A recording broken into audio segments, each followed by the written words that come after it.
Paano kung uminom ka ng beer araw-araw? Ano kaya ang nagagawa nito sa katawan mo? Stage 1, ang pleasant illusion.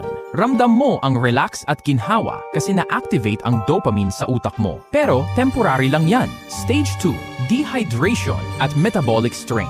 Umiihi ka ng madalas, nawawalan ng electrolytes. Stage 3, gut changes at fat storage. Nadidisrupt ang good bacteria sa tiyan, nagkaka-bloating, extra calories nagiging taba. Pinakaapektado? Ang atay.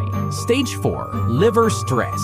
Dahil laging may pinaprocess na alcohol, nagsisimula itong mag-accumulate ng taba. Kapag stressed ang atay, systemic ang epekto. Pwedeng tumaas ang blood pressure at triglycerides sa dugo. Stage 5, sleep disruption. Kahit inaantok ka, hinihiwa-hiwalay ng alcohol ang deep sleep mo. Hindi ka talaga nakakapahinga. Dahil dyan, magbubuild ng tolerance ang katawan mo. Kailangan ng mas marami para maramdaman ang same relax na epekto. Ang ending, paminsan, pagod, inflammation, at hindi inaasahang weight gain, lalo na sa tiyan. Yun ang beer belly. Alam mo ba kung saang stage ka na ngayon? Isipin mo yan. I-comment mo kung na-curious ka sa pinakamalapit na stage sa'yo.